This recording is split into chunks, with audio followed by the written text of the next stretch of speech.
A Porque mesma ali, forma para tratar o governador do seu estado. ali há pedido de prisão contra ele. Ótimo. Problema dele e teu, não é meu. Então, Ora, tu acha mesmo que eu estou preocupado com o governador do Amazonas, é? Eu não me preocupo nem com o governador do Amazonas e nem com o governador de Rondônia, que vem aqui também. que venha. Todos que são suspeitos de corrupção. Todos os governadores que teve a operação da Polícia Federal, todas as prefeituras de capitais que É um tiveram a anúncio que operação... Vossa Excelência está fazendo? É, vai ser votado amanhã. Parabéns. São 9 Que governadores boa notícia Vossa e Excelência 12 está dando hoje. prefeitos. Parabéns. Aí vocês podem reclamar. Até que enfim a oposição cedeu ao bom senso. Parabéns. Inclusive do Rio de Janeiro, né, presidente? Do Rio de Janeiro, Inclusive, o ex-governador do Rio de Janeiro e o atual governador do Rio de os Janeiro. dois. Isso. Vai ser muito bom. Prefeito e governador. Tudo que a Polícia Federal visitou, eu vim pra cá. Senhor presidente, eu queria cumprimentar a Vossa Excelência, cumprimentar ao relator e vou aqui direto à pergunta à secretária Mayra. Secretária, quando a senhora fala, por exemplo, da... Presidente, eu queria pedir aqui, presidente, que eu fosse ouvida, né, que me assegurasse, na verdade, o direito de fala, porque é impressionante... Pessoal que é senador que está aqui falando, por favor, quem não for senador, eu pediria que não interrompesse a reunião. Posso iniciar, presidente? Vossa Excelência pode zerar meu cronômetro? Pois não. Por favor. Secretária, queria pedir aqui...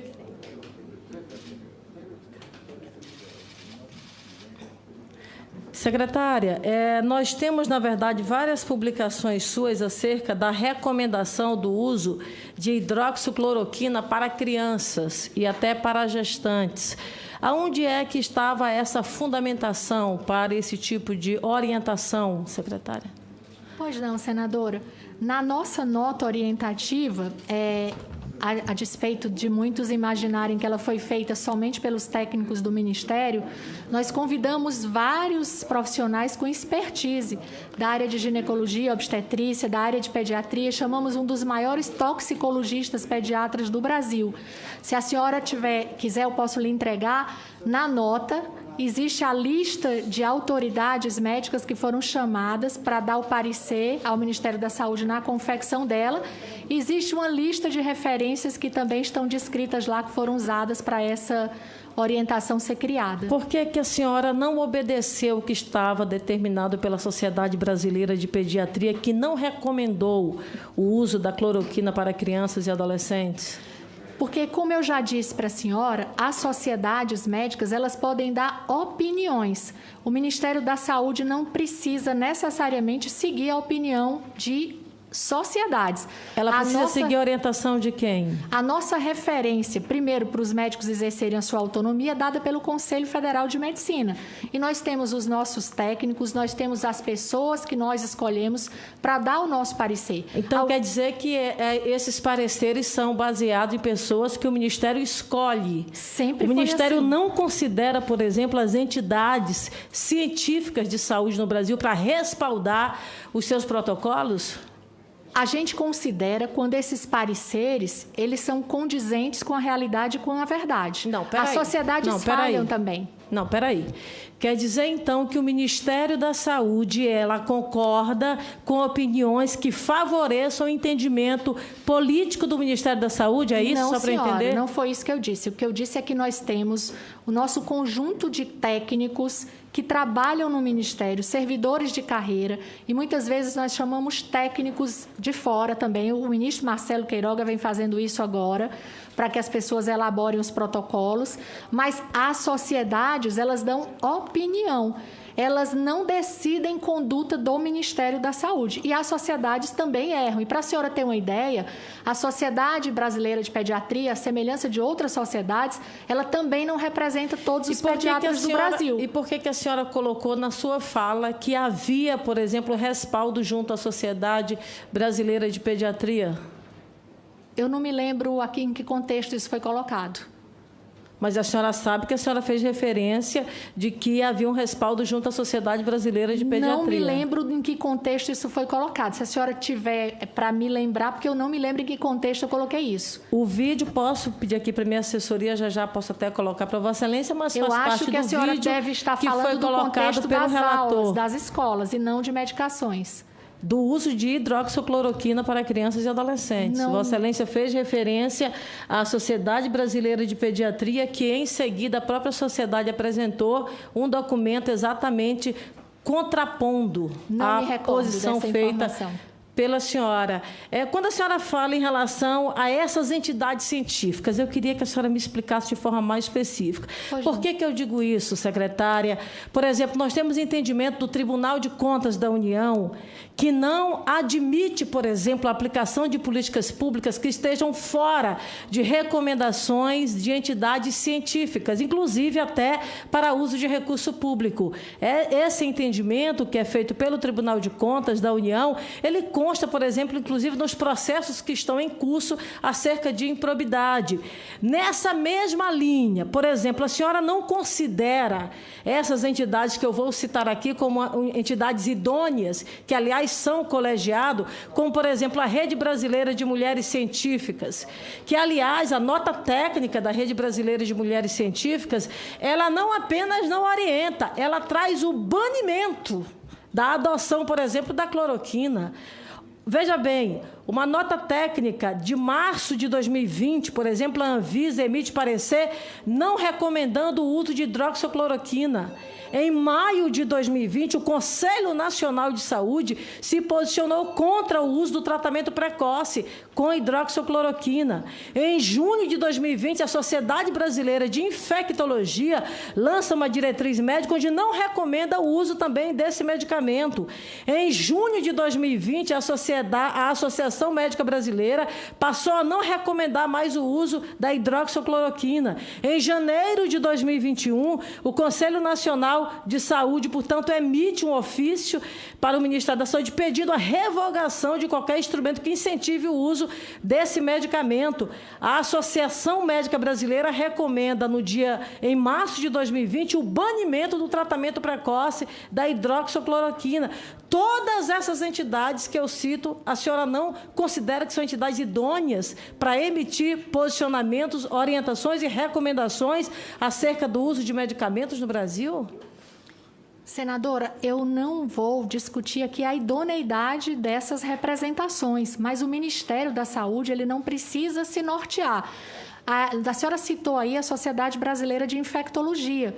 Boa parte dos trabalhos que a Sociedade Brasileira de Infectologia utilizou para fazer uma nota desorientando ou desaconselhando o uso dessas medicações tem trabalhos com graves conflitos metodológicos que nós não podemos usar como referência. Se a senhora quiser, depois eu lhe cedo. A senhora coloca o seguinte, que o Ministério da Saúde concorda com posicionamentos que coincidam com o entendimento da equipe política do governo, da Secretaria de Saúde. Não, senhora, eu sou técnica e os secretários do Ministério da Saúde são técnicos. Nós temos 4 médicos na equipe. Então, considera-se a posição desses técnicos e não a posição das entidades científicas. E os estudos que nós fazemos, como eu disse à senhora, o Ministério da Saúde ele não está subordinado às entidades científicas. E as entidades científicas que comprovarem através de trabalhos com boa qualidade metodológica, os fundamentos que nós usamos, nós vamos utilizar. Então, a senhora sim. não respeita o entendimento que foi estabelecido pelo Tribunal de Contas da União? O Tribunal de Contas da União fez uma orientação que nós colocássemos na capa da nossa nota orientativa, que ela não trazia a obrigatoriedade da prescrição. E nós seguimos com a nota orientativa.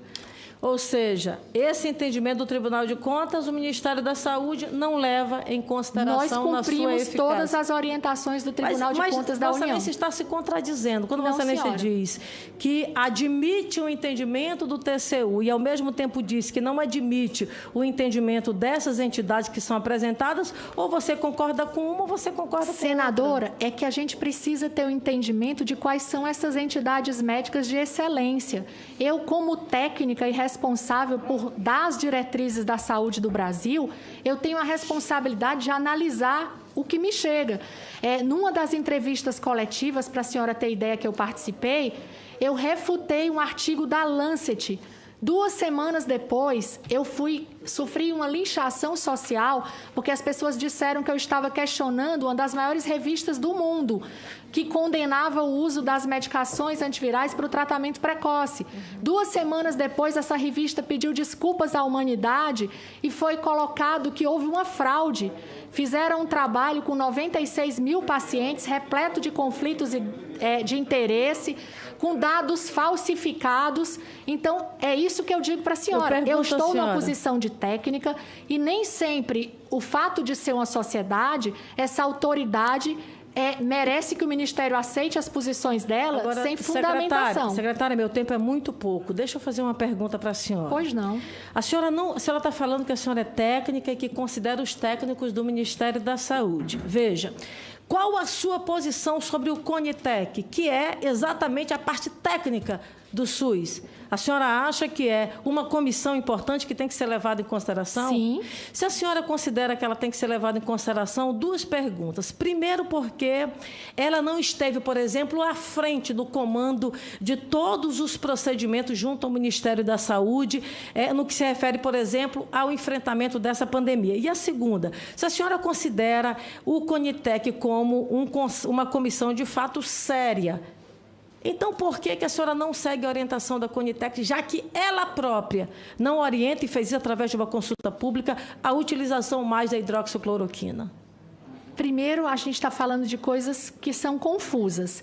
A CONITEC tem um papel relevante na incorporação de novas tecnologias, mas ela se manifesta sobre aquilo que ela é provocada. Não houve, até o momento, nenhum pedido... Não, senhora, não houve nenhum pedido de manifestação à CONITEC sobre o uso off-label dessas medicações para a Covid. O ministro Queiroga está enviando agora o primeiro pedido de protocolo clínico de diretrizes terapêuticas, que vai ser avaliado para uso em pacientes hospitalares, onde nós não indicamos essas medicações. Então, assim, é essa a função da CONITEC. Ela vai deliberar com os seus técnicos, com as suas representações, sobre aquilo que é apresentado e solicitado o parecer. Esse posicionamento que foi estabelecido pelo CONITEC, ele foi feito através de uma consulta pública e foi colocado claramente por parte da comissão, eu quero entregar, e já entrego aqui o documento a Vossa Excelência, em que coloca claramente a não recomendação ao uso de hidroxicloroquina. Foi feito através... Exatamente. Mas isso nós concordamos, senadora, perdão. O uso hospitalar é consenso já, nós acompanhamos os trabalhos científicos, as evidências. Ninguém mais deve usar essa medicação para uso hospitalar. O tratamento é no início da doença, na fase de replicação viral.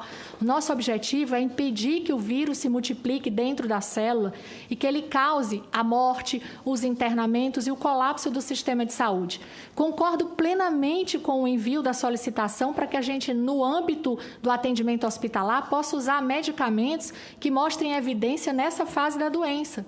Nós estamos ainda insistindo aqui na necessidade de que, na fase inicial da doença, nós possamos juntar todos os recursos que nós já temos com algum grau de evidência para eu, a senhora, todos os senadores aqui e os médicos brasileiros salvarem vidas. Eu quero mais máscaras, eu quero medidas de distanciamento, eu quero mais vacinas e vacinas mais eficazes.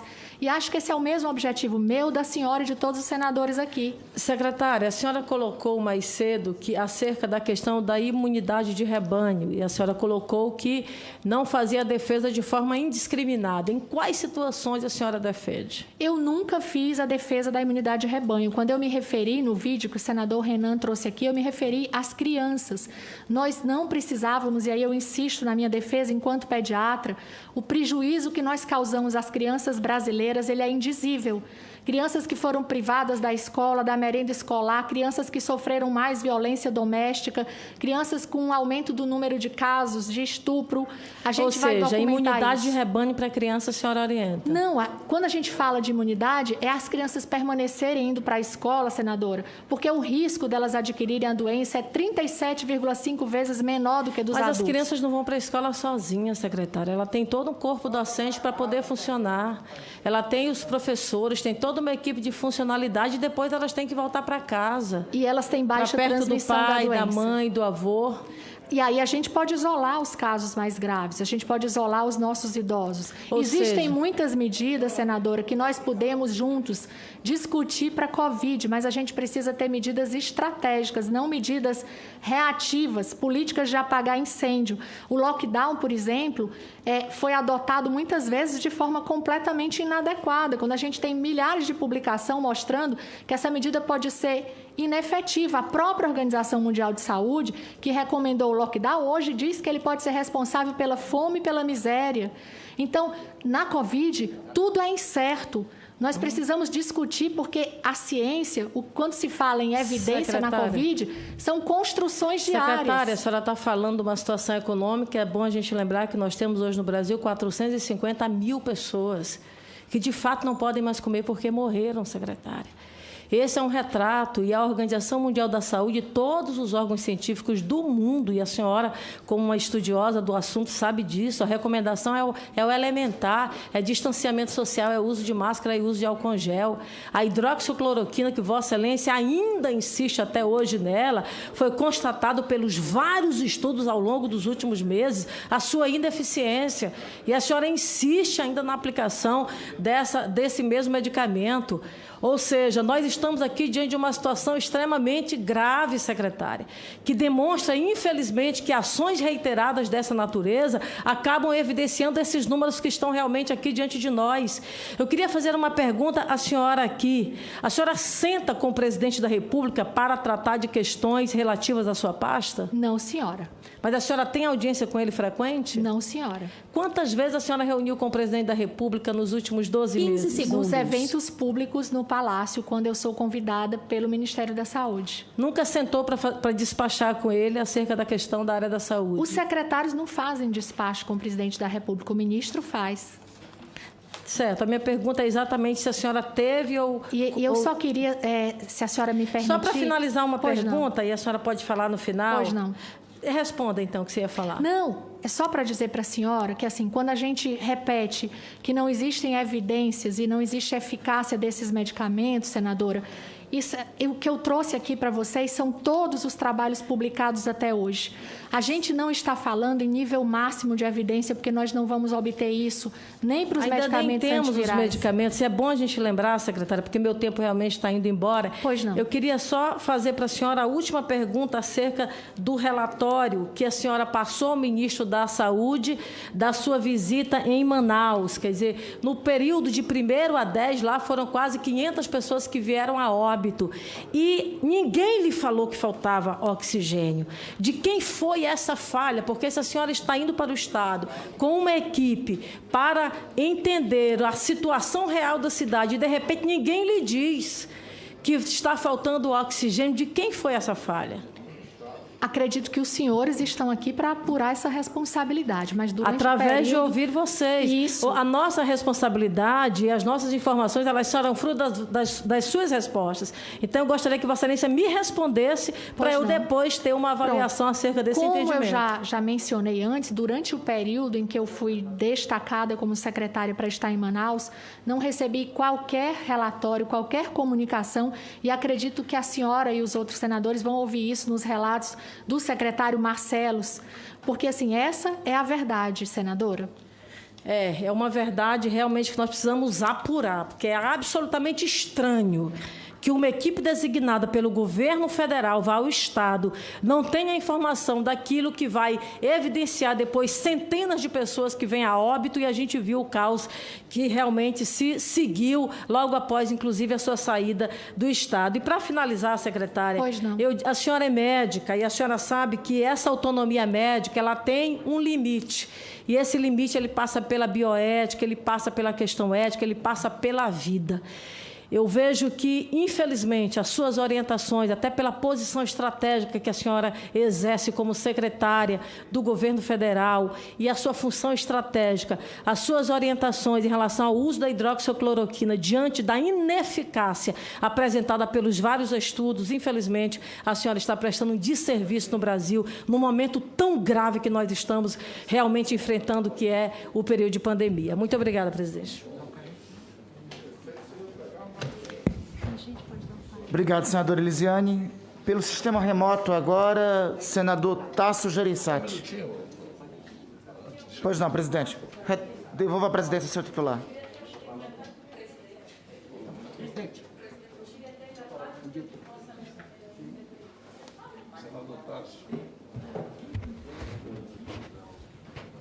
Pois não. Só eu vou suspender a reunião por 5 minutos, que a doutora precisa. Só aí, Natália. Obrigada, senador.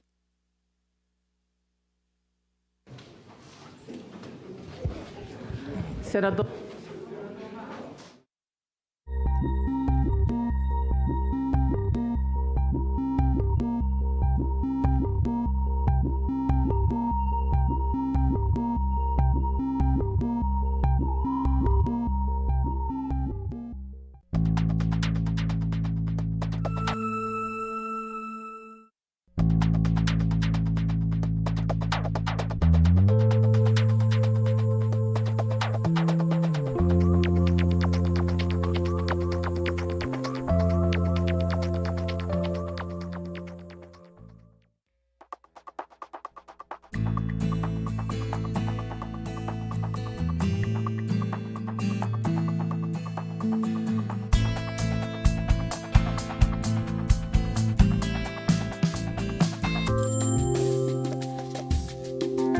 A pessoa que toma apenas uma dose da vacina pode ficar sem o seu efeito protetor ou ter uma proteção aquém da esperada em relação a quem toma as 2 doses corretamente. Ela não vai alcançar todos os benefícios em termos de prevenção de contágio e de diminuição do risco de formas graves da doença.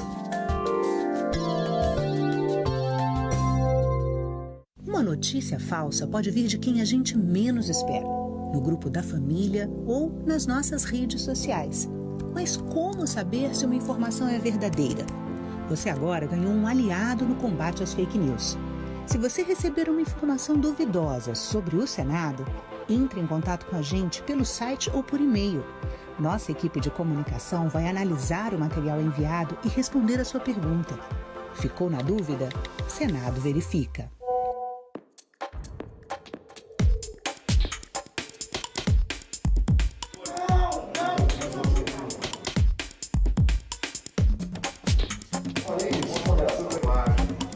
A mesma coisa que o combate.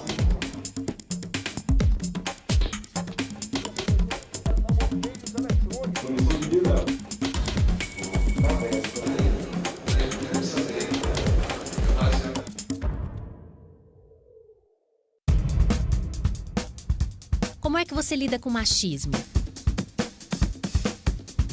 Quais as causas da depressão? E para combater a evasão escolar?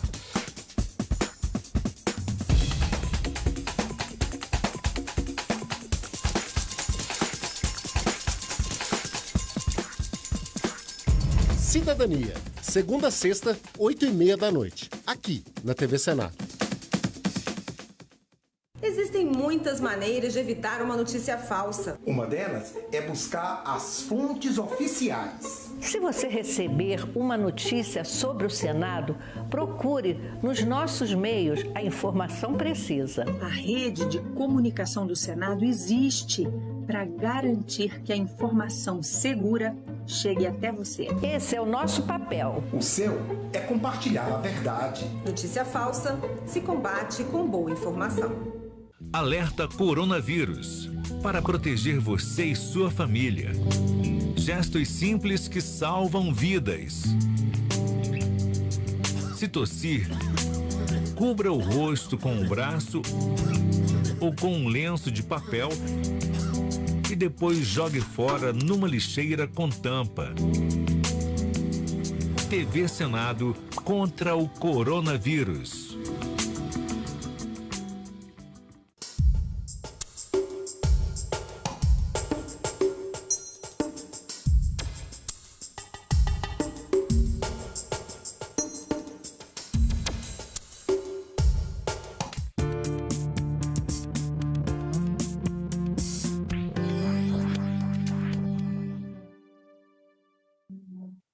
Você está acompanhando ao vivo pela TV Senado a sessão da CPI da pandemia, que hoje está ouvindo a médica Mayra Pinheiro, que é do Ministério da Saúde. A sessão foi interrompida por alguns minutos e nós vamos agora ver alguns trechos do depoimento da médica. Primeiro, ela foi questionada pelo relator sobre o uso da cloroquina no Amazonas e sobre procedimentos do Ministério da Saúde para indicar o tratamento precoce. Veja o que ela diz. Vossa Senhoria mantém a sua indicação de cloroquina e hidroxicloroquina para tratamento de Covid? Eu mantenho a orientação enquanto médica de que a gente possa usar todos os recursos possíveis para salvar vidas. Mantém. Vossa Senhoria, como profissional de saúde, já se vacinou? Ainda não, senador, porque no dia que a minha vacina estava agendada, eu adquiri Covid. A secretária do Ministério da Saúde também foi questionada sobre o Tratkov, o aplicativo do Ministério da Saúde, que estava na página do Ministério da Saúde na internet para indicar aos pacientes o tratamento precoce. Quais foram as alterações feitas pelo hacker na parametrização original e como isso justificaria a retirada do ar da plataforma? Todos nós leigos, e eu também me coloco nessa condição, eu não sou técnica de informática, eu sou médica, a primeira ideia que nós fazemos quando a gente escuta dizer que alguém invadiu um dispositivo é chamar de hackeamento. As alterações que o hackeamento ele não conseguiu, o sistema é seguro, ele não conseguiu hackear. Hackear é quando você usa a senha de alguém, entra dentro de uma plataforma, de um sistema, e nós já tivemos sistemas do governo que foram hackeados. Então não foi hackeado. Foi uma extração indevida de dados. Não foi hackeado. Não é hackeamento. O termo que foi utilizado foi um termo de... Vamos agora ver, então, a continuação da CPI ao vivo, a CPI da pandemia, que está hoje pegando o depoimento da médica Mayra Pinheiro. Acompanhe. Eu queria só saber da secretária, 5 segundos só, secretária. A senhora acabou sendo conhecida como Capitã Cloroquina. Isso lhe incomoda de alguma razão? Apenas eu não acho o termo adequado, porque eu não sou oficial de carreira militar, eu sou uma médica respeitada no meu estado, então eu prefiro ser chamada doutora Mayra Pinheiro. Antes de passar, senador líder do presidente Bolsonaro, Fernando Bezerra. Eu fui lá ao toalete e fui informado pela minha assessoria que o presidente Jair Messias Bolsonaro, ele postou um projeto que eu tinha dado entrada e que hoje, logo ao chegar, ontem à noite eu cheguei, e hoje de manhã, quando eu cheguei aqui no meu gabinete, eu mandei retirar, porque muitos profissionais de saúde, amigos meus, disseram, é melhor você analisar bem, isso vai prejudicar a gente. E eu faço autocrítica naquilo que eu acho que eu estou errado. E retirei a pedido de vários médicos, profissionais de saúde, para que futuramente a gente possa não debater esse assunto. Eu não faço cavalo de batalha absolutamente em nada daquilo que, quando eu ouço profissionais da área, eles me orientam a fazê-lo de forma contrária e eu faço de forma contrária como eles me orientam. Então, presidente, não perca seu tempo, ou quem quer que seja, nas suas redes sociais, de postar esse projeto, porque esse projeto já foi retirado bem antes de eu postar esse texto aí no seu Twitter. Perca seu tempo ligando para lideranças políticas internacionais para comprar vacina. Perca seu tempo em salvar vidas, presidente. Coloque dentro do seu Twitter algo, diga assim, faça o isolamento social, se cuidem, essa doença mata. Não descer tanto para vir criticar um simples projeto que já foi retirado, porque eu, como ser humano, como cidadão e como político, naquilo que eu erro, naquilo que eu me equivoco, eu faço autocrítica. E eu espero que ainda dá tempo para Vossa Excelência fazer autocrítica em relação à vacina. Compre vacina, não compre cloroquina, presidente. Com a palavra, o senador Tasso Gereissati.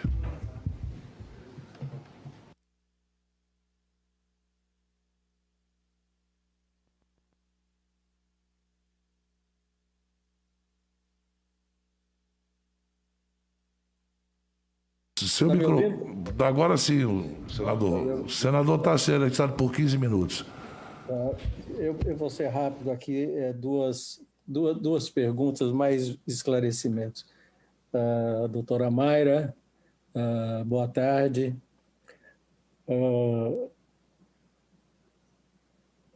Uma questão que está me intrigando realmente e que eu queria esclarecimento.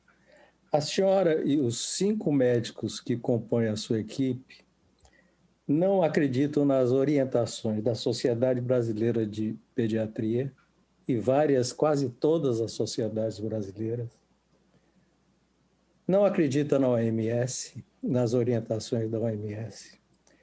Não acredita nas orientações da Anvisa.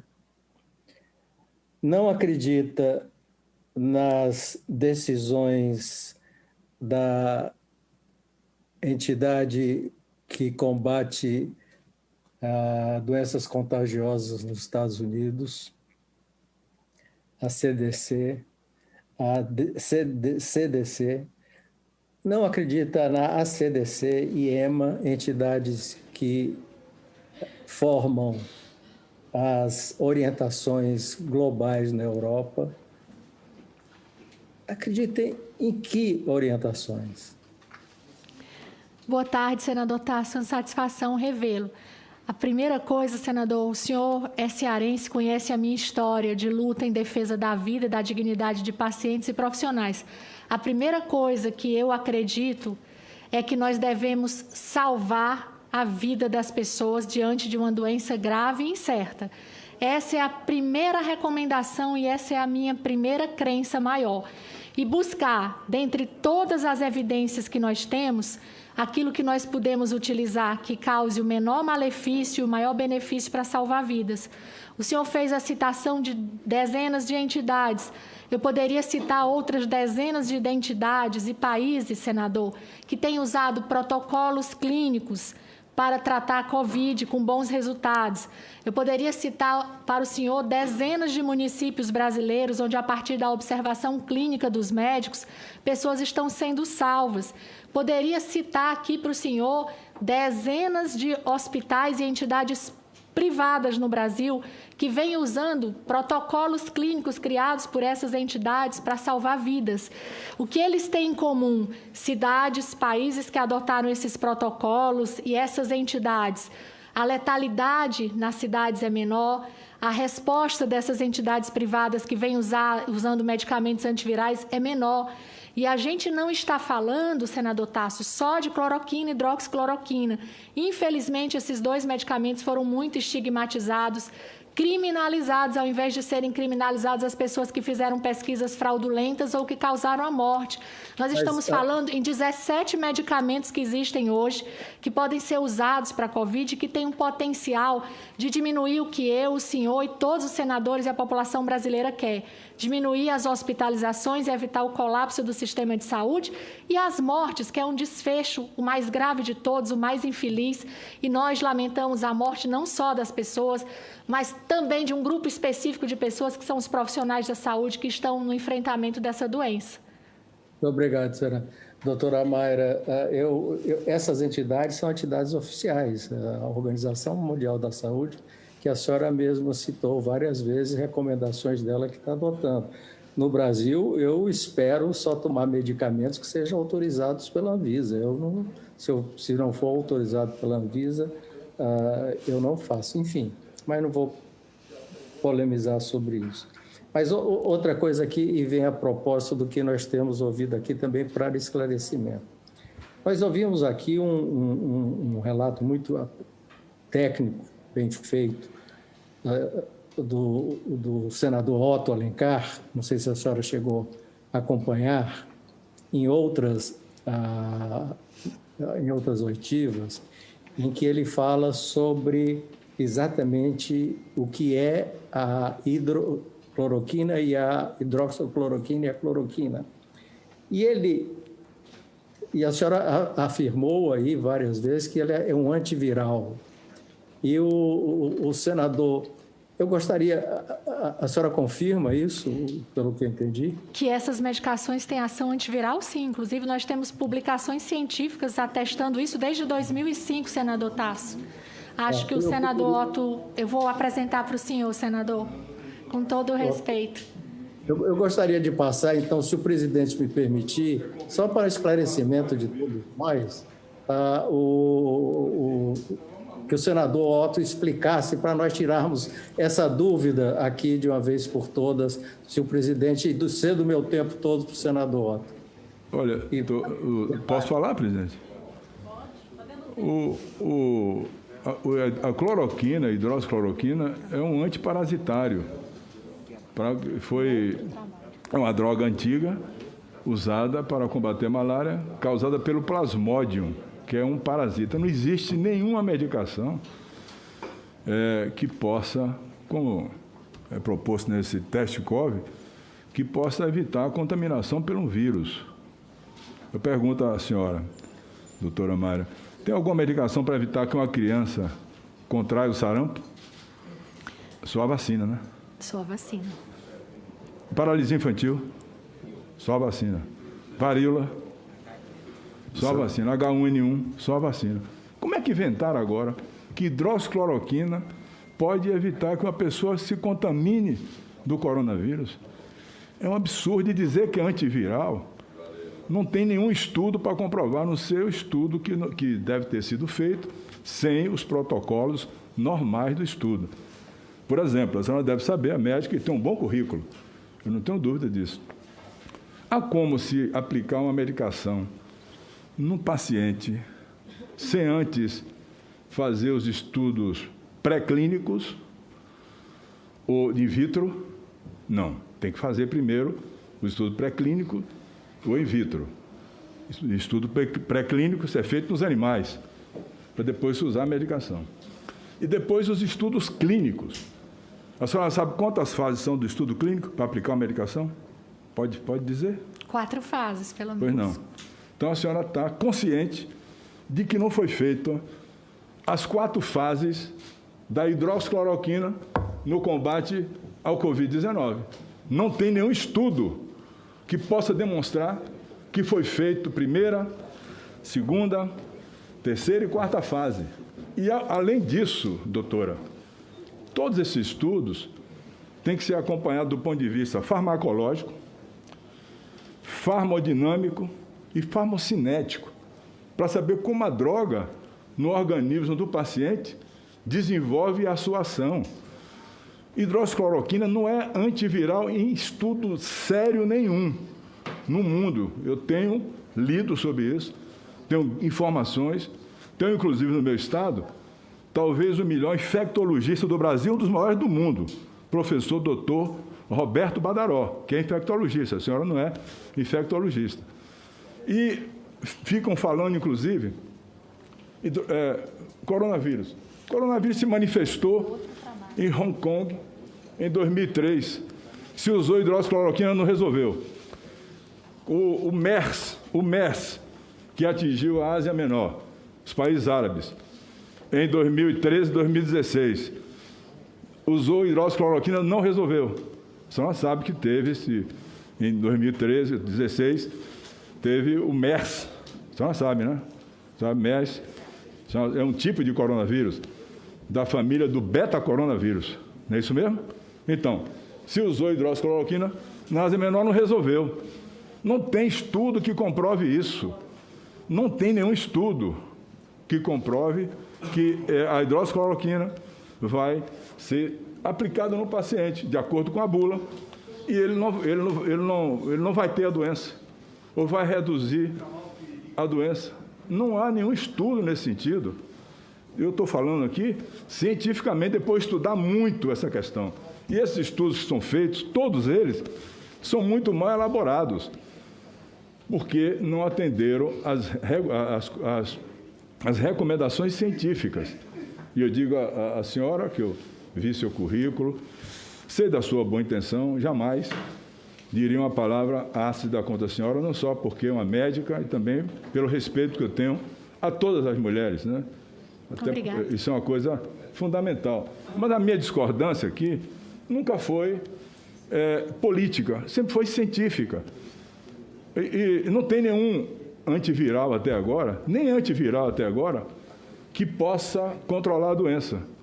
O Remdesivir está em teste, e eu lutei muito ano passado para a Anvisa liberar, vier liberar agora, mas também não é a droga que a gente chama, a senhora chama também, de escolha para tratar a doença. Por exemplo, H1N1, a vacina evita a doença, mas nós temos o Tamiflu, que é uma droga de escolha para H1N1. Não existe essa droga de escolha para a coronavírus, o Covid-19, que é uma doença grave, em só 5% da população. Ela se manifesta 95% assintomático na população, leve, moderado, e os outros casos, 5 é que forma a forma grave, que é a pneumonia virótica, com microtromboembolia, obstrução pulmonar, cursa às vezes insuficiência renal, e o paciente vai a óbito. O que é que se fez? Dá hidroxicloroquina a todos os pacientes, porque a maioria fica bom, nós vamos levantar a bandeira que a hidroxicloroquina cura o doente. Isso não é sério, não é honesto, não é direito. A medicina, Vossa Senhoria sabe, exige integralidade, verdade, consciência, pesquisa para se aplicar uma droga. Uma droga usada há muito tempo, que é a cloroquina, numa doença nova, que nem eu, nem a senhora, e nem a maioria dos cientistas conhece ainda as suas manifestações clínicas. Eu faria aqui 4 perguntas, doutora, a qualquer cientista do mundo, e ele não me responde sobre as manifestações clínicas da Covid-19. Então, é uma medicação velha, usando numa doença nova, que a ciência não conhece. E aí se pega, como pegou o presidente da República, uma caixa de hidroxicloroquina e tome aqui o Brasil. Eu não sou crítico do médico que receita, não, eu respeito se o médico vai receitar. Mas toma aqui, povo brasileiro. Se você tiver doença do coração e tomar, você vai ter arritmia, aumento do intervalo QT, o espaço QT, vai ter parada cardíaca e morrer. Mas a maioria fica achando que foi hidroxicloroquina. Isso não é sério. Não é sério. O próprio ministro da Saúde falou aqui, o Marcelo Quiroga, que ia tirar a hidroxicloroquina. O Conitec fez a mesma coisa. Essa insistência de permanecer no erro não é virtude, doutora. É defeito de personalidade. Não é da senhora, não. Eu estou me referindo até ao presidente da República. Eu digo sempre que os homens erram e os grandes homens, ou as grandes mulheres, reconhecem e corrigem os seus erros, para não começar a errar permanentemente e matar as pessoas. Como perderam o meu estado, pessoas tomaram hidroxicloroquina sem receita médica, tinham arritmia e morreram. Inclusive, um colega meu, desavisado, fez isso. Esse aqui é o absurdo. Eu não estou criticando, nem vou criticar a senhora, que tem competência, se aviar uma receita e assinar a hidroxicloroquina. Mas é o fato de uma instituição jurídica, da importância do Ministério da Saúde, colocar no seu site Traticov, para as pessoas olharem e tomar a medicação. O presidente levantar a caixa de hidroxicloroquina, isso não é honesto. Isso é uma coisa que deve ser combatida. Eu estou me surgindo e falo assim, porque a minha vida inteira foi na ciência. A Vossa Senhora fez trabalho científico, eu também fiz os meus, na Universidade Federal da Bahia. E acompanhei o doente do diagnóstico até a cura e os resultados finais, para ver se ficou sequela ou não ficou sequela. A Covid-19, nem sequela a gente sabe qual é que fica. Dizem que é psicológica, que é do pulmão, que é do fígado. É uma doença nova, por isso uma doença nova não merece uma medicação velha que não tenha uma segurança médica para dizer, meu amigo, eu te atendi, te dei uma medicação que eu tenho segurança que ela é de escolha, como é o caso do Tamiflu para H1N1. É só isso que eu queria falar.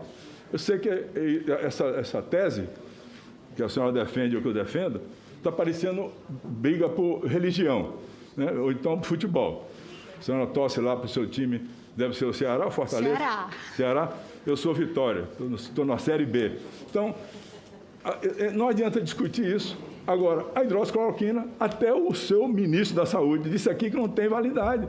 E ele disse, daí, nós estamos sentada, da arritmia, pode dar parada cardíaca, e se não tiver alguém para atender? Morre ou não morre? Morre. Não tem um cardiovessor, não volta a bater o coração.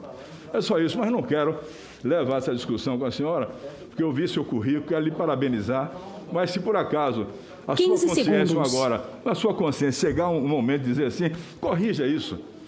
A hidroxicloroquina é antiparasitário, antiprotozoário. Não tem estudo nenhum, a não ser estudo que não tem comprovação em pré-clínico e clínico para dizer uma bobagem dessa. Me perdoe, mas eu tive que fazer aqui essa manifestação de um colega que tem estudado, queimado as pestanas sempre, desde que surgiu essa doença, para entender ela.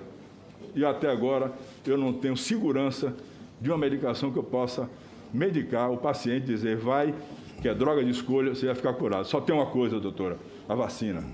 A vacina negada permanentemente pelo presidente da República. Vai comprar vacina na casa da tua mãe, não é na casa da mãe, é no laboratório.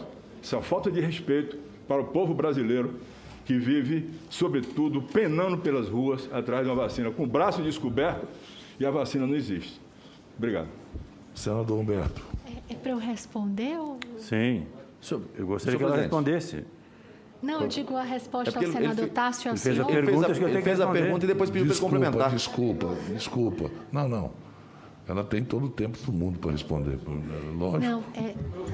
Não, desculpa. Eu pensei que era um comentário. É que o senador Tássio fez umas perguntas e o senador Otto presidente, vai ficar igual torcedor de futebol. Vossa Excelência já usou o tempo todo, senador Otto. E agora ela tem o direito de responder, só isso. Senador Otto, satisfação de falar com o senhor. Eu gostaria de poder responder humildemente a todos os seus questionamentos, mas vou tentar me lembrar de alguns. Um deles é assim, a gente tem estudos mostrando o efeito antiviral, antibacteriano, né, antiparasitário da cloroquina, da hidroxicloroquina, e a gente pode compartilhar juntos, que nós somos 2 médicos, eu posso entregar para o senhor. Os pesquisadores estudam essa ação desde 2005. E in vitro, a gente já tem... Só para esclarecer, o primeiro caso de coronavírus, a senhora sabe quando foi o primeiro caso registrado no Brasil, no mundo? 1960. 1964. Era o coronavírus comum, que dá em criança, não tinha efeito letal nenhum. Só que o coronavírus vem sofrendo mutações. Isso. E hoje nós temos 7 cepas que provocam a pneumonia virótica, a micotromboembolia, causa a morte do paciente. A maioria dos coronavírus são manifestações, talvez por isso, alguém disse, olha, o coronavírus dá uma gripinha, dá um resfriadozinho, a senhora sabe que não é assim.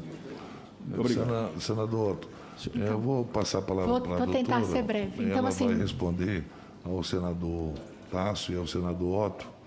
E eu acho que ainda vai ter muito tempo para debater essa questão aqui, porque aí eu, pessoalmente, não tenho capacidade técnica de discutir isso com a senhora. Mas tem alguns médicos aqui que têm, são estudiosos e estudam, né? Eu não tenho. Então, eu não vou nem entrar nesse debate. Mas a senhora está com a palavra. Pois não. Então, assim, só complementando. Nós temos uma ação antiviral em trabalhos que eu trouxe aqui para comprovar para os senhores. Senador Otto, assim, o senhor usou vários modelos de doenças que têm vacinas. Eu sou a favor das vacinas. Essa é a minha luta. E a gente só precisa entender uma coisa. Eu vou usar como modelo a tuberculose. A tuberculose é uma doença grave que ceifa milhões de vidas todos os anos no mundo. Quando nós nascemos, a gente toma a BCG, que protege contra as formas graves de tuberculose miliar, meningite por tuberculose.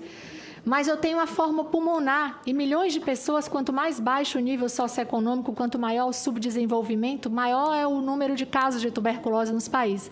E eu preciso ter as medicações para tratar aquelas pessoas que, mesmo tendo tomado a vacina de tuberculose, vão adoecer. São milhões, 1 milhão de pessoas. E eu tenho pirazinamida, isoniazida, rifampicina, não é? Não, eu estou falando de medicações. Não é comparação, senador. Eu estou comparando aqui a necessidade da gente ter... Não, senador, eu disse ao senhor que tem os trabalhos do vírus, eu estou falando de modelos. de que nós precisamos entender que a Covid, a semelhança da tuberculose, a vacina é um elemento importantíssimo para profilaxia, para prevenção.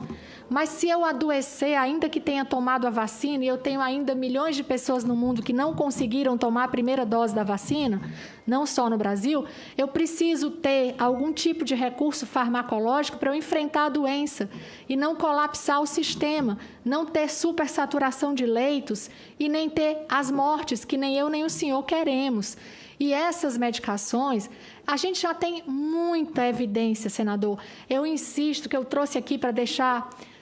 O senhor permite que eu termine, por gentileza?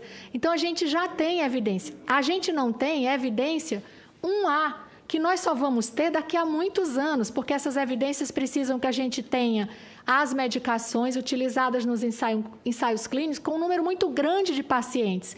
E a gente está em guerra, senador. Nem os médicos que estão acompanhando, e aí eu cito aqui uma grande médica brasileira, a doutora Lucy Kerr, patologista, que está indo fazer conferência fora do Brasil, porque aqui ela foi interditada, ela não consegue falar da ivermectina. E a gente tem 17 medicamentos sendo usados hoje, não para curar a Covid. Nenhum deles, a gente nunca disse, nós médicos, que eles curam a Covid.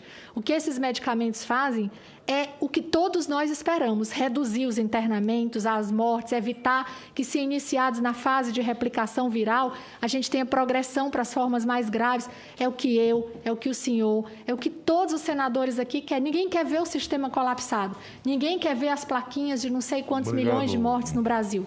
Então, deixo aqui para o senhor essas referências e a outra confusão, senador, mas o que eu falei, doutora, prometo. É o seguinte, presidente, que não se dá, mas aí não dá, é um debate que vocês estão tendo. Aí não só isso que eu falei aqui, um minutinho só, vou encerrar. Com relação aos medicamentos, senhor presidente. Não se pode dar uma medicação como hidroxicloroquina sem fazer um eletrocardiograma, um ecocardiograma. Vou falar isso se o senhor me permitir. É outra coisa. Senador Humberto, como o senhor mesmo disse, eu vou ser bem breve. Como o senhor mesmo disse, essas medicações são usadas, uma desde 1934, a outra desde 1947. O Brasil, o senhor sabe, é o maior celeiro do mundo de experiências com uso de cloroquina e hidroxicloroquina na Amazônia. E eu conheço bem a Amazônia, eu faço missão embarcada, de passar 10 dias no Rio Negro, todo mundo toma essas medicações. Eu sou portadora de uma doença autoimune que fiz uso do Reuquinol, a hidroxicloroquina, por anos. A gente precisa deixar bem claro a segurança dessas medicações. Eu vou citar só 3, ivermectina, cloroquina, hidroxicloroquina, a gente já sabe. A gente tem trabalhos publicados com 96 mil pacientes seguidos do uso da hidroxicloroquina e da cloroquina sem arritmias. E quando eles têm arritmias, são arritmias que não provocam alterações sistêmicas graves. Essas medicações são seguras. Então, a gente está falando aqui, senador, do uso por 5 dias dessas medicações, que já tem segurança, porque elas já foram usadas em outras doenças, e que o próprio Ministério da Saúde já recomendou para outras doenças virais, para as arboviroses. Eu trouxe para o senhor um protocolo de chikungunya, em que o Ministério da Saúde preconiza... É vírus, senador. Chikungunya é vírus, causou um desastre na sociedade. Não, senador, o senhor falou de antiviral. Presidente, não vai ter um debate aqui sobre... É porque eu queria terminar a minha fala. Covid e cloroquina. Chikungunya é uma arbovirose, Vamos senador. fazer isso aqui hoje? Mas é porque o Ministério da Saúde já preconizou oficialmente 600 miligramas de hidroxicloroquina, podendo ser usado até por 5 anos. Senador, está aqui o protocolo. Chikungunya, 5 anos de uso de hidroxicloroquina com 600 miligramas, e a recomendação é: não há necessidade de seguimento eletrocardiográfico. Presidente. Não, senador, o senhor falou de efeitos antivirais dessas medicações. Isso aqui é um protocolo que passou pela Conitec. Para o coronavírus, a gente tem atividade in vitro. Senhor presidente. Senador, a gente precisa usar esse espaço aqui para esclarecer a população. É o único espaço que eu tenho. Pois não, senador Marco Rogério. Eu vou pedir a Vossa Excelência, ou que a gente siga com os próximos oradores, porque eu tenho uma lista aqui de medicamentos que estão no kit Covid, administrado pelos estados do Brasil, e que tem efeitos colaterais muito mais danosos e graves do que o senador Otto está apresentando aqui na cloroquina. Com todo respeito, ele é médico, eu não sou, mas a bula e as indicações são claras, inclusive para leigos. Então, aqui, a condição A condição para estar nessa CPI é ser senador da República e não ser médico. Então, eu tenho aqui a lista do kit Covid, que vai dizer todos os efeitos colaterais, inclusive cardíacos, nos demais medicamentos. Sim. Então, não dá para fazer esse debate aqui. Doutores, por favor, doutores, deixa eu dizer uma coisa para você. Eu queria só que eu tivesse a oportunidade aqui de esclarecer a sociedade. Não é aqui, doutora. A senhora já fez tanta palestra sobre isso, não é aqui que a senhora vai fazer palestra e vai convencer alguém. Sim, mas senador está fazendo. Não, só um minutinho. Não é palestra não, senador, é que eu fui chamado para dar esclarecimentos. Já deu. Pois não. Na sua visão, o que eu entendi, a cloroquina é antiviral, tudo bem. Tem efeito antiviral. Tá bom, isso não é problema. Mas sempre terá controvérsias e tal, ele não vai aqui chegar no denominador comum. Porque tem gente que vai defender, tem outros que não vão defender, isso chega. O que nós queremos é vacinar todo mundo. Senador Humberto Costa, por favor. Senhor a senhora vai ter a presidente, oportunidade de falar mais sobre isso. eu gostaria de ter meu tempo aí inteiro. Primeiro, eu acho que está mal conduzido aqui o processo. A doutora Mayra, com todo o respeito que temos a ela não veio aqui para discutir a aplicação de cloroquina ou não. Ela veio prestar contas do trabalho dela como secretária de gestão da área de saúde e de educação em saúde. Aliás, essa secretaria, eu tive a honra de ser o criador na época que eu era ministro. E ela foi criada exatamente para garantir a educação continuada na área da saúde, atualização das pessoas, interferir na formação de profissionais, junto com o Ministério da Educação, discutir a abertura ou não de novas universidades, novas faculdades, discutir a residência médica de acordo. Então, esse é o objetivo, né? Começa um pouco errado, Vossa Senhoria, com todo respeito, que no Ministério da Saúde, quem tem autonomia para ficar definindo protocolo de medicamento é a SAS, que hoje é SAS e Atenção Básica, ou é a Conitec, ou é a Secretaria de Vigilância em Saúde, que eu também criei. Então, Vossa Senhoria saiu um pouco do que é o seu trabalho para fazer uma outra coisa que, com todo respeito, não lhe diz respeito. Eu queria perguntar a Vossa Senhoria, eu fiquei muito preocupado de ouvir dizer que o Brasil é o país do mundo onde mais teriam morrido profissionais de saúde nessa pandemia. Não sei se a senhora pode me ajudar a entender. A senhora sabe quantos médicos, enfermeiros e técnicos de enfermagem morreram por Covid desde o início da pandemia? A última atualização foram mais de 300 profissionais. Eu não tenho o número exato de hoje. Pois eu vou lhe dar o número exato aqui. Até meados de março de 2021, morreram 1.292, sendo 622 médicos. Enfermeiros foram 200 e 470 auxiliares técnicos de enfermagem. Entre março, até a metade de março desse ano, no site do CFM, já estão registrados 810 óbitos médicos, quer dizer, são 150 a mais do que no ano passado. E no COFEM, 783. A soma dessas categorias dá 1.593. Só de técnico de radiologia morreram 76. E agentes comunitários de saúde morreram mais de 200. Aí eu queria saber, a senhora fez alguma análise comparativa desses números com o resto do mundo, as mortes em outros países? Não, porque esse dado ele é obtido pela Secretaria de Vigilância Sanitária. O acompanhamento dos óbitos por Covid, dos casos, é feito pela vigilância. Mas eu não estou falando dos casos em geral, eu estou falando do pessoal que a senhora tem responsabilidade de acompanhar, profissional de saúde. Comparando o Brasil e outros países, onde morre mais profissional de saúde? Não tenho esse dado para passar para o senhor. Essa informação que nós temos é de que é no Brasil. No Brasil, houve ou não excesso de óbitos de profissionais de saúde? Precisaria fazer essa comparação que eu não tenho aqui agora para trazer para o senhor. Me diga quais foram as medidas adotadas pela senhora como secretária de Gestão do Trabalho para proteger a vida desses trabalhadores e trabalhadoras da saúde. Pois não. No meu discurso, o senhor deve ter ouvido a narrativa dos cursos que nós fizemos na CEGEDS para a formação de todas as 14 categorias da saúde. Dentro desses cursos estavam, no início da doença, as medidas de proteção individual. Elas sempre foram uma preocupação nossa, que para cada uma das atividades e das categorias de saúde a gente orientasse o EPI adequado, até porque nem todas as pessoas vão usar, nem todos os profissionais, os mesmos EPIs.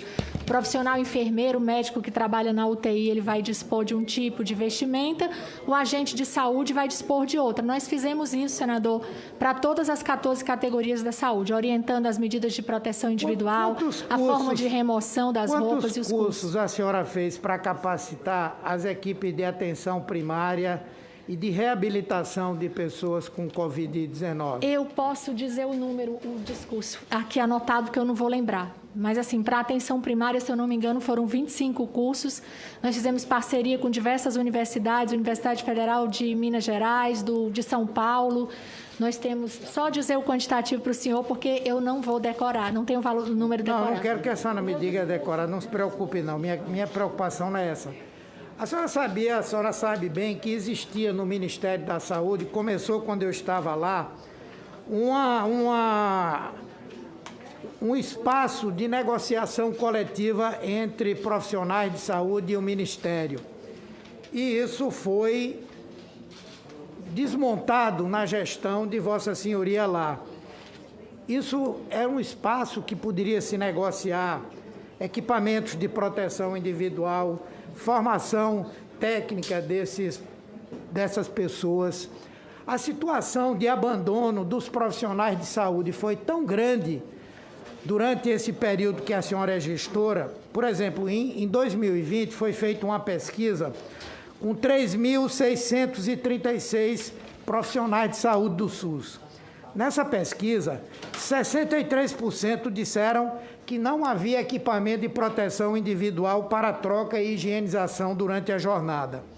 73,3% disseram que trabalhavam mais de 12 horas nas jornadas e não tinham como também fazer a troca desses EPIs. Havia ausência de equipamentos de segurança em mais de 50% dos casos em todas as áreas. Atenção básica, média complexidade, alta complexidade. 70% desses profissionais disseram que não participaram de nenhum treinamento para enfrentamento à Covid.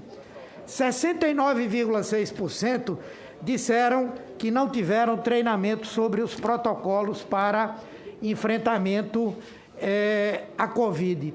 Tanto é que eles realizaram uma ação junto à Comissão Interamericana de Direitos Humanos para denunciar o governo brasileiro por abandono dos profissionais de saúde. A senhora confirma que existe isso?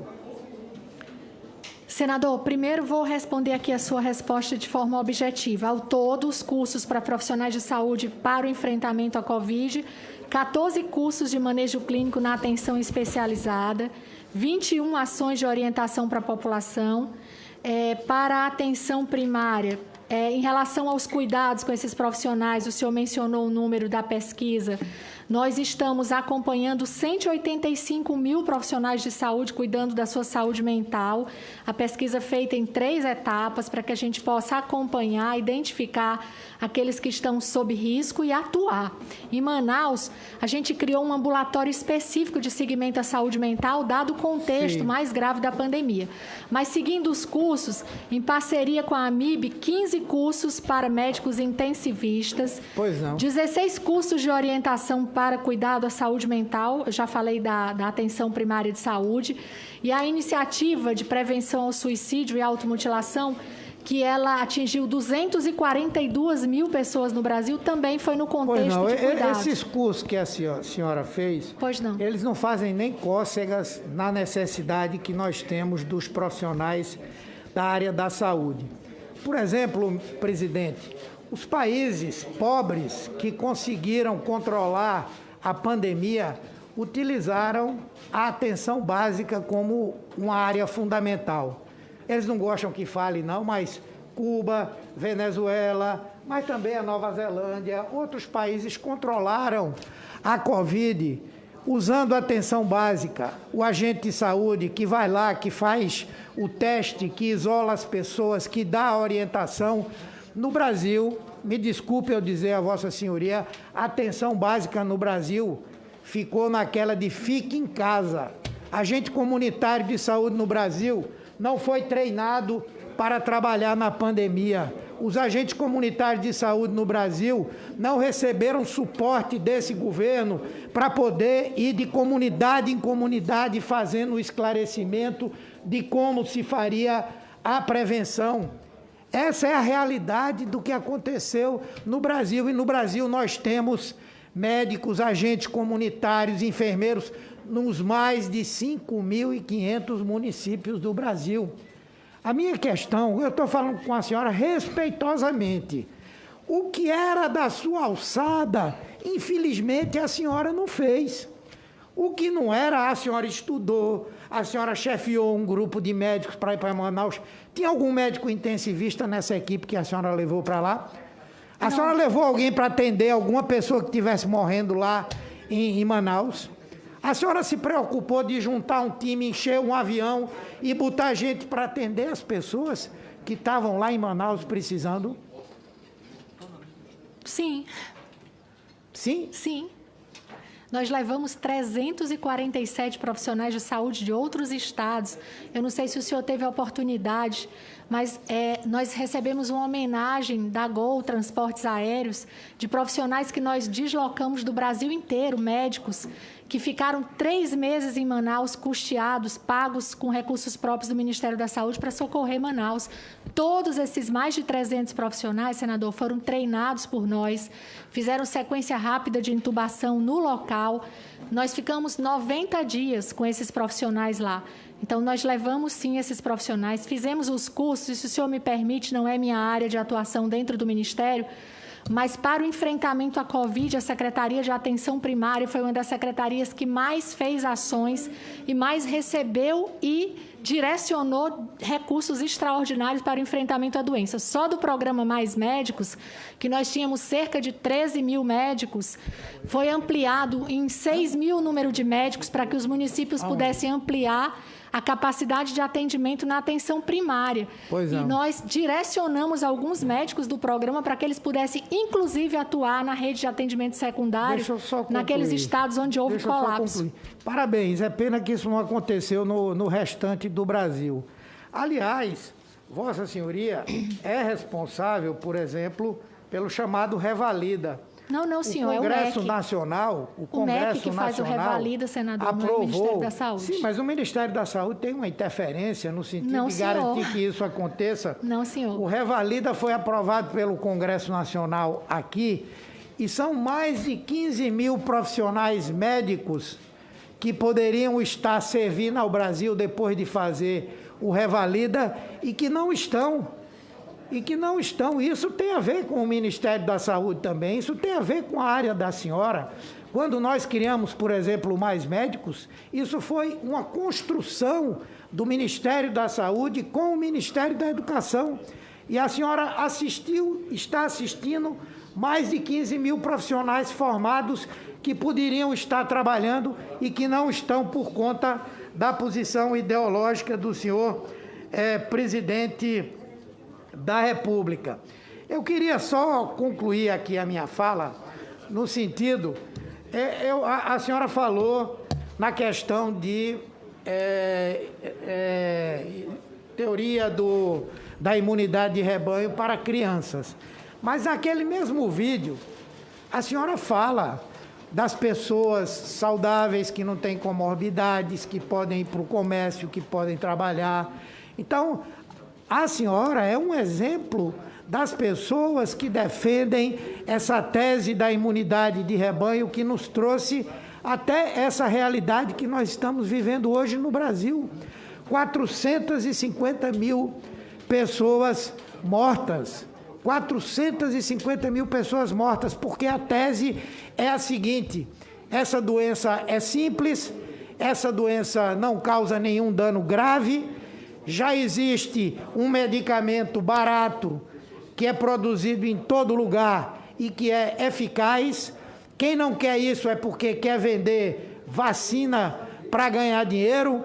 Essas pessoas tomam esse remédio, acham que estão protegidas e vão para a rua adquirir o vírus, trazer para sua casa e transmitir para outras pessoas. Então, com aqui os meus respeitos, eu acho que Vossa Senhoria se desviou completamente daquilo que deveria ser a sua função, que era de garantir que os profissionais de saúde do Brasil tivessem não somente garantia para fazer o seu trabalho de forma adequada, bem treinados e em condições de oferecer um serviço de qualidade à população brasileira. Mas, por outro lado, a senhora resolveu assumir a condição de defensora de um medicamento que já é comprovadamente, não é que não há comprovação, é que já é comprovadamente ineficiente, ineficaz para atender a Covid-19. Obrigado, presidente. Eu só quero aqui esclarecer que na primeira onda nós recebemos no Amazonas, recebemos no médico, na segunda não. E foram 397 médicos na primeira onda, na segunda não foi. E aqui eu quero aproveitar o momento para agradecer os estados que receberam os pacientes do Amazonas, que foram muitos estados que nos ajudaram bastante. E realmente esse deslocamento de profissionais, de pacientes, foi feito pelo governo federal e a gente é muito grato aos estados que acolheram os pacientes do Amazonas. Senador Marco Rogério. Senhor presidente, senhoras e senhores senadores, doutora Mayra Pinheiro, cumprimento Vossa Senhoria pelo depoimento claro, firme e esclarecedor no âmbito desta CPI.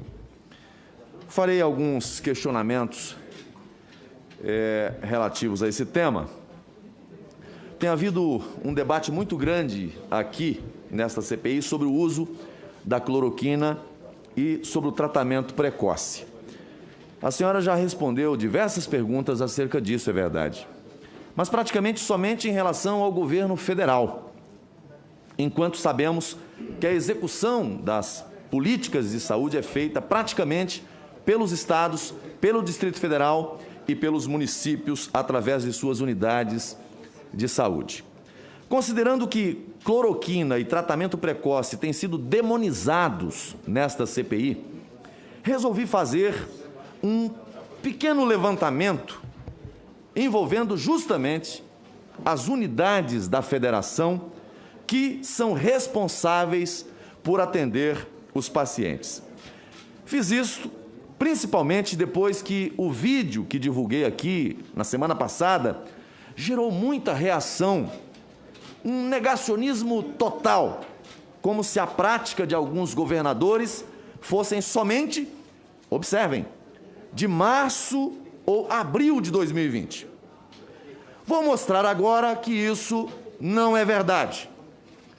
Quero ouvir a opinião da senhora sobre esses dois temas, cloroquina e tratamento precoce, diante de alguns dados que quero apresentar sobre alguns estados que seguem esse protocolo.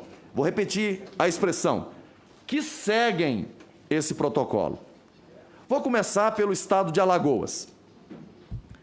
Em matéria divulgada pelo portal de notícias G1 no dia 20, quinta-feira passada, o governo de Alagoas, através de sua Secretaria de Saúde, confirmou que está vigente o protocolo que indica a cloroquina no tratamento de pacientes da Covid-19. Fui dar uma olhada nesse protocolo, que, aliás, está disponível, senador Renan, no site do governo de Alagoas. Logo na página 2, eu pediria à assessoria da mesa que publicasse no telão, para que todos tivessem a oportunidade de ver. Logo na página 2, tenho ali justamente... Vamos lá. É esse aqui. É esse aqui. Eu vou pedir só que apresse para eu não perder o meu tempo aqui. Logo na página 2, apresenta todo o desenvolvimento da doença e diz: potenciais terapias, remdesivir, cloroquina, hidroxicloroquina, transfusão de plasma convalescente, corticoides, imunoglobina humana e inibidores. Senhor presidente, eu vou pedir que acrescente o tempo, porque está difícil para conseguir botar na tela ali, porque eu queria compartilhar com todos. Mas não sou eu que boto, não. Não é porque o... Ninguém está obstruindo ele. É quando o relator colocou dele, foi bem rapidinho, presidente. Vamos lá. Mas eu vou ler o texto. Pela leitura do quadro, é de fácil entendimento que esse tratamento se aplica em qualquer fase da doença, para pacientes leves, moderados ou graves. Ou seja, o protocolo vigente em Alagoas estabelece tratamento precoce e prevê também o uso de cloroquina e hidroxicloroquina. O protocolo tem os medicamentos específicos para os primeiros 5 dias, está lá o documento. Para os primeiros 5 dias da doença e para as demais fases. Os exames de diagnóstico são feitos já entre o 2º e o 7º dia de sintomas, ou seja, já na fase 1 da doença, de infecção precoce, fase da resposta viral. Até porque, como já sabemos, a falta de ar somente surge no final da 2ª fase, a fase pulmonar. E em muitos casos, isso já representa o estágio crítico da doença. Faz bem o estado de Alagoas em garantir o tratamento precoce. Outro, o estado da Bahia, caro senador Otto, estado da Bahia, também adota, o senador Otto saiu, também adota o tratamento precoce. Protocolo disponível no site oficial do governo da Bahia é claro. Assim que os primeiros sintomas surgirem, é fundamental procurar ajuda médica imediata para confirmar o diagnóstico e iniciar o tratamento. Não sei por que aqui tem sido tão condenado o tratamento precoce. Não, deixa. Ora, Obrigada, senador. São Paulo também adota o tratamento precoce. A orientação oficial é: assim que os primeiros sintomas surgirem, é fundamental procurar ajuda médica imediata para que profissionais indiquem o que é apropriado para cada caso. O que uma pessoa com sintomas deve fazer? Procurar o serviço de saúde mais próximo de sua residência como um pronto atendimento. E daqui a pouco, espero detalhar uma informação que tenho aqui, que dá conta de que pelo menos até o dia 25 de agosto de 2020, o governo de São Paulo distribuiu cloroquina para suas regionais de saúde de todo o estado de São Paulo. Não sabemos até quando esses medicamentos, obviamente, foram usados no tratamento dos pacientes. No caso da Bahia, eles fizeram uma nota bem recente, daqui a pouco eu vou falar dela, sobre esse protocolo. Está no meu radar. Amapá. Diz o protocolo oficial: atendimento precoce da síndrome gripal na atenção básica. Iniciar medidas terapêuticas propostas pelo comitê médico. Difosfato de cloroquina, ou hidroxicloroquina, ou ivermectina, ou nitazoxanida, associados à azitromicina, e ou amoxicilina mais clavulanato. O protocolo, senhor presidente, foi elaborado pelo Comitê Médico de Enfrentamento à Covid-19 e tem como autores os seguintes profissionais: Dr. Pedro Omar Valadares Melo, um grande profissional de saúde. Eu estive com ele no Amapá. Doutora Ana Cristina de Lima Chucre e Dr. Marco Túlio Muniz Franco. Esses profissionais foram, inclusive, elogiados por um senador que tem assento nesta comissão, que disse que proporia que fossem homenageados pelo Senado Federal justamente por causa do tratamento precoce que estaria ajudando a salvar vidas no Amapá. Vejam, senhores. Diante desses dados, pergunta a doutora Mayra, o Ministério da Saúde catalogou, ou pelo menos acompanhou essas medidas locais de estados e municípios visando estender o tratamento precoce por todo o país? Que medidas foram essas? A senhora saberia dizer quais outros estados adotam protocolos semelhantes? Senador, o nosso trabalho se resumiu em disponibilizar uma orientação segura para os profissionais da saúde, seguindo a orientação já dada pelo Conselho Federal de Medicina no seu documento, que ele diz que a autonomia médica é dada durante a pandemia para que eles possam dispor de medicamentos já conhecidos, ou seja, seguros, para enfrentar a doença. A nota orientativa número 17 do Ministério da Saúde, ela surge no contexto do trabalho publicado em Manaus, onde 22 pacientes evoluíram para o óbito a partir de doses tóxicas de cloroquina. A nota orientativa do Ministério, ela orientou que os médicos utilizassem uma dose 4 vezes menor do que a dose a que foram submetidos os pacientes de Manaus.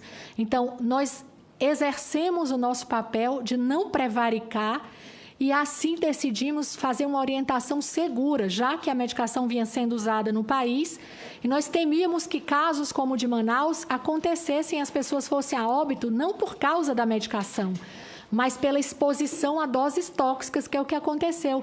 E essa foi a grande imputação de um crime a essas medicações.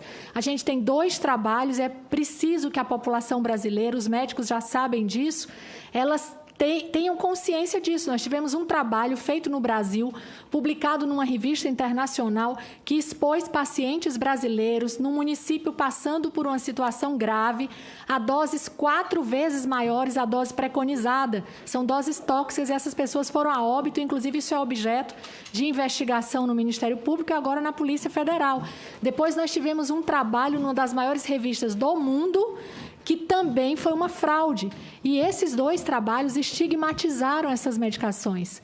A gente teve um grande prejuízo à humanidade de pessoas que poderiam não ter sido hospitalizadas e não terem a óbito se a gente não tivesse criminalizado 2 medicações antigas, seguras e baratas, que poderiam ter sido disponibilizadas e prescritas pelo médico. Mas hoje o que a gente assiste é uma verdadeira perseguição, inclusive aos profissionais médicos que são autônomos para prescrever e vêm sendo vigiados no exercício da sua atividade.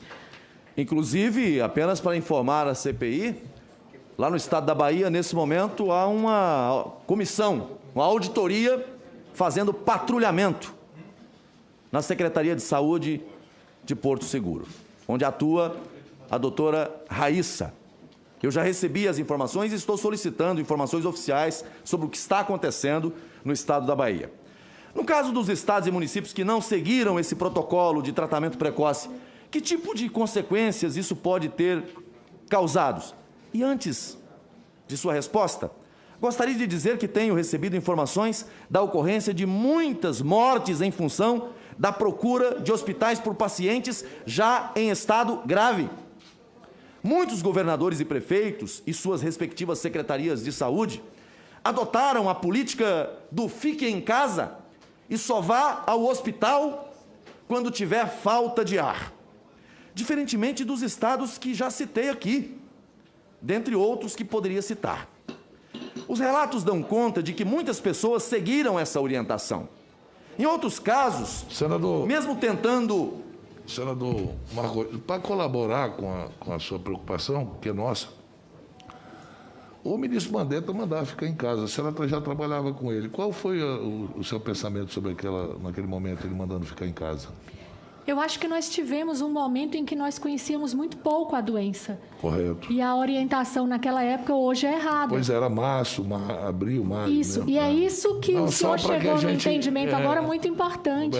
É que a ciência, ela evolui. É isso. A gente dá orientações, e por isso que eu mencionei as orientações erradas da OMS. Senador, porque lá também, nós achávamos que esse negócio de espera você ficar mal, foi que deu... quando começou a chegar muita gente, houve colapso no sistema. Porque se tivesse tratado antes, ou cuidado antes, nós não teríamos tido esse problema no sistema. Senhor presidente, eu gostaria que essa fosse a situação só daquele momento que Vossa Excelência faz menção.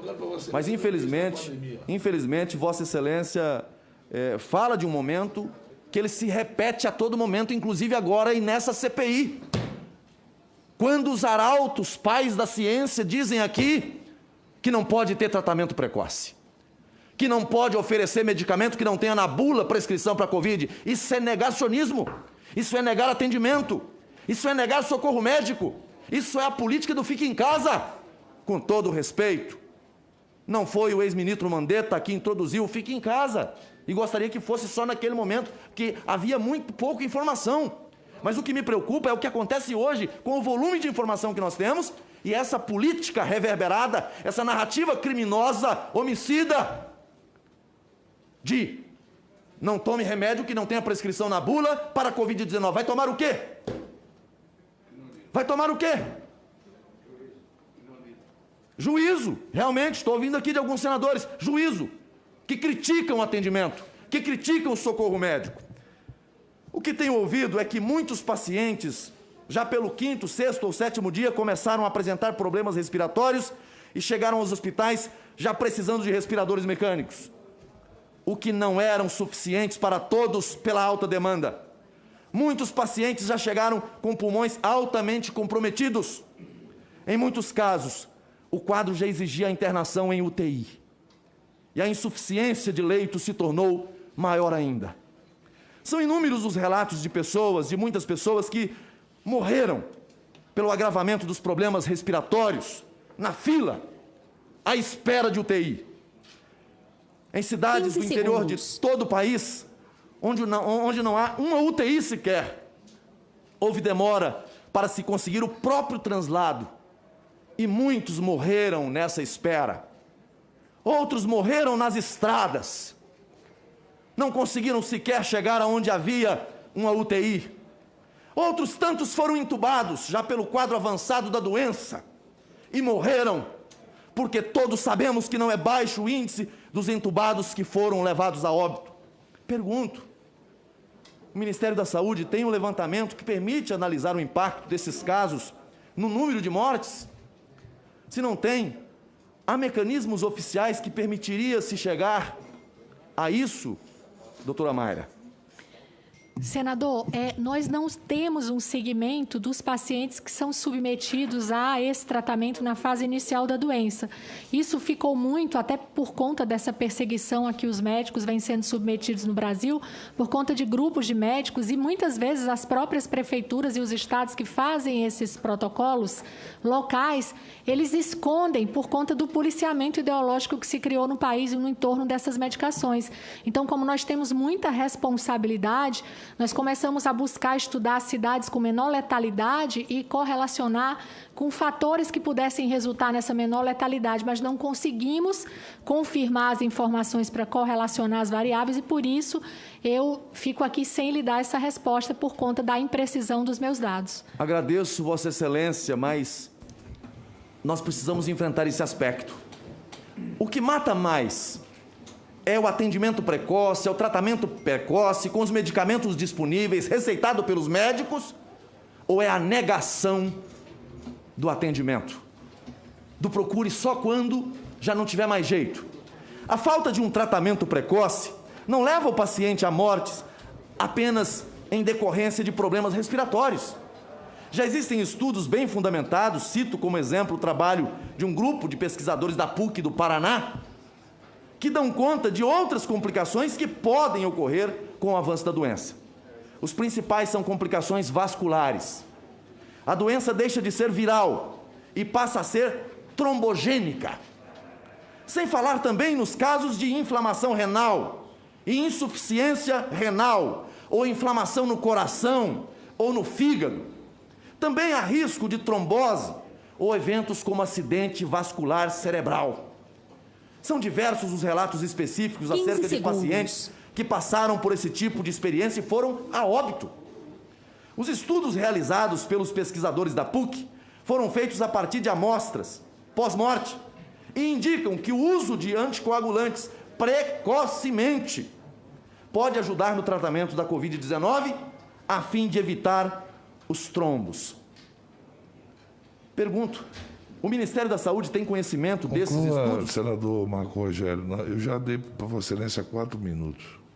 Senhor presidente, a mais. Eu peço a Vossa Excelência que tenha um pouquinho de tolerância. Não, eu estou tendo. Senhor presidente, senhor presidente. Vossa Excelência não tem que ser o mesmo rigor aqui, presidente. Senhor presidente, se Vossa Excelência Vossa Excelência não dá nenhum tempo a mais para nenhum senador. Então, Vossa Excelência mantenha a isonomia com todos os senadores. Senhor presidente, eu vou solicitar à mesa, ou à minha assessoria, que protocole na mesa depois, como foi a generosidade do tempo para os membros da oposição na semana passada e o tempo que Vossa Excelência está dedicando a mim. Não, Vossa Excelência... Inclusive com interrupções. Não, mas a interrupção eu lhe dei mais 1 minuto para a interrupção e lhe dei mais 3 minutos. Sim. Mas se Vossa Excelência pegar as falas da semana passada da oposição, tem mais de 10 minutos de tolerância para alguns. Não. Se Vossa Excelência quiser, eu junto a mesa depois. Agradeço Vossa Excelência. Só vou fazer mais 2 perguntas, senhor presidente, 2 considerações e perguntas. O Ministério da Saúde tem conhecimento desses estudos que citei da PUC Paraná? Existe alguma política de alerta aos estados e municípios que ainda negligenciam quanto ao tratamento precoce para esses riscos de elevação no número de mortes em função de tratamentos tardios? Outra pergunta. Diz respeito a um problema estrutural ligado aos profissionais disponíveis para atendimento dos pacientes, especialmente nas UTIs. Com a remessa de recursos para os estados e municípios e a abertura de mais e mais leitos de UTI, cresceu assustadoramente a demanda por médicos intensivistas, profissionais habilitados, devidamente treinados para atuar em UTIs. As informações que temos recebido, e isso, na verdade, é também produto de matemática e lógica, é que muitas secretarias de saúde de estados e municípios passaram a lotar em UTIs médicos de diversas outras especialidades sem qualquer experiência em unidade de terapia intensiva. Alguns recém-formados e sem experiência mesmo em suas áreas de formação. Segundo a Associação de Medicina Intensiva do Brasil, a AMIB, o Brasil tem 7,2 mil médicos intensivistas e com o quadro atual precisaria ter pelo menos 40 mil. Temos 2 dados extremamente preocupantes, dando conta de que a letalidade em UTI subiu muito. Em certos casos, de 24% para 80% em grupos de pacientes com quadros de saúde semelhantes. Tornou-se público e notório que de cada 10 brasileiros entubados durante essa pandemia, 8 morreram. Sabemos que estamos em um quadro de guerra, quando não se pode exigir as mesmas condições de um tempo de normalidade. Mas já que alguns não pensam assim, ignoram esses e tantos outros fatores e querem atribuir os mortos pela pandemia ao presidente da República, lhe pergunto, o Ministério da Saúde já considerou o impacto dessa flagrante deficiência do serviço prestado em estados e municípios no que diz respeito ao resultado morte? A senhora considera, mesmo diante do quadro de anormalidade, estados e municípios teriam como se organizar e dar um mínimo de treinamento para esses profissionais? São essas 2 perguntas que faço à Vossa Senhoria, senhor presidente, e posteriormente vou pedir à assessoria que encaminhe à mesa os protocolos do Estado de Alagoas, embora esteja no site disponível para todo o Brasil, os de São Paulo e também da Bahia, que agora há pouco, Amapá também, mas da Bahia, que fez a retirada do sistema dele agora no mês de março. Responda, doutora Maia. Pois não. Vou tentar lembrar das perguntas. A primeira que o senhor perguntou do conhecimento. PUC Paraná. Não, do Ministério da Saúde, se nós tínhamos conhecimento dos trabalhos. Nós temos uma secretaria que faz o monitoramento, senador, de todas as evidências que são publicadas. Daí porque hoje a gente trouxe aqui para deixar à disposição dos senhores todas as evidências publicadas e evidências publicadas de trabalhos randomizados constantes de meta-análise. A gente está falando de uma meta-análise que é um grupo de evidências de trabalhos com bom nível de evidência que são agrupados para que a gente possa produzir um resultado melhor. Em relação aos profissionais de terapia intensiva, sabemos da necessidade da gente formar mais profissionais. O Ministério, depois da chegada do ministro Queiroga, nós devemos lançar um edital extraordinário para novas vagas de residência em terapia intensiva. Essa é uma questão que nós discutimos com a Comissão Nacional de Residência Médica, MEC, Ministério da Saúde. Mudamos, inclusive, os critérios, né, as diretrizes, para que a gente pudesse mudar a forma de ingresso nessas residências. Ao invés de um determinado número de anos, nós reduzimos e fizemos acesso direto. Então, nós estamos tomando todas as providências para que a gente possa formar mais profissionais na área de terapia intensiva. Eu só queria aproveitar a sua fala para dar um dado que é extremamente interessante, que eu assisti o senador Otto comentar, mas ele não está mais aqui. Quando é mencionado que a gente não precisaria dispor desse recurso do tratamento na fase inicial da doença, porque 80% das pessoas vão evoluir para as formas leves, assintomáticas e não vão agravar. E só 20% das pessoas vão necessitar do sistema hospitalar.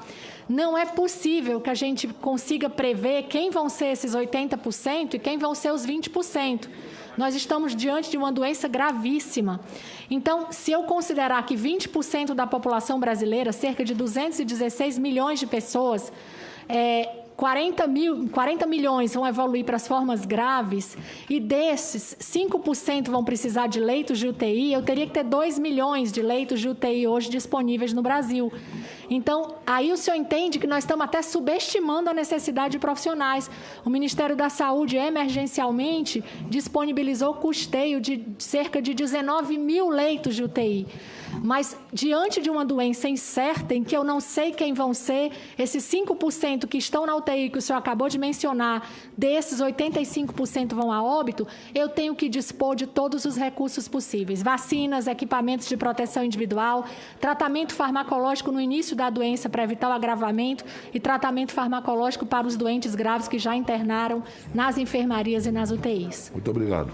Pela ordem, presidente. Eu vou suspender por meia hora. Só uma informação, Vossa Excelência me responde. Presidente, porque nós temos 15 minutos de fala, né? O nosso entendimento é que a gente faça as perguntas e haja resposta dentro dos 15 minutos. É isso, presidente? Sim. É só para a gente ajustar. Eu nem estou contra o senador Marcos ter 30 minutos, 15 de pergunta e 15 de resposta. Eu só acho que a gente também tem que ter os 30 minutos, entendeu? Então, assim, tem que ser isonômico. Então, eu pediria a Vossa Excelência que ou aumente para a gente os mais 15 minutos ou a gente ajuste. Eu concordo, realmente. Eu concordo quando as perguntas são objetivas e respostas objetivas. E não fazer aqui ilações a coisas que nem tecnicamente a gente tem conhecimento, mas está lendo alguma coisa e está botando aqui como se fosse verdade. Está acontecendo muito, tanto da parte de situação, oposição, que muitas vezes querem colocar a sua opinião naquilo que leram e aquilo vira verdade. Então eu serei mais rigoroso um pouquinho, mas eu queria que a secretaria me dispusesse depois quanto tempo o senador Marco Rogério ocupou de espaço. Não que a gente não goste de ouvi-lo, longe de mim, senador, mas é importante até porque Vossa Excelência, todas as vezes que vai falar, diz que o seu tempo é menor e não, o senhor teve um tempo bom, inclusive a doutora Mayra teve tempo suficiente para respondê-lo. No final, agradeço Vossa Excelência, porque Vossa Excelência alongou meu tempo. Mas pode comparar, senhor presidente, com a semana passada. Nós temos que fazer uma coisa, sabe o que é? Para quem está esperando a lista, fica chateado. Porque a pessoa vem aqui, se inscreve ao 8º, ao 10º para falar e quer fazer pergunta. Depois será o senador Eduardo Girão, em seguida será o senador Randolph, depois o senador Jorginho Melo e, por último, o senador Eduardo Braga, dos titulares. Depois a gente começa a ir.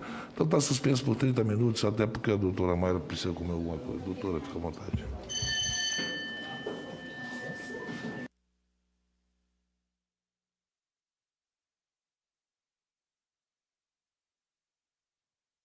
Você estava acompanhando a transmissão ao vivo da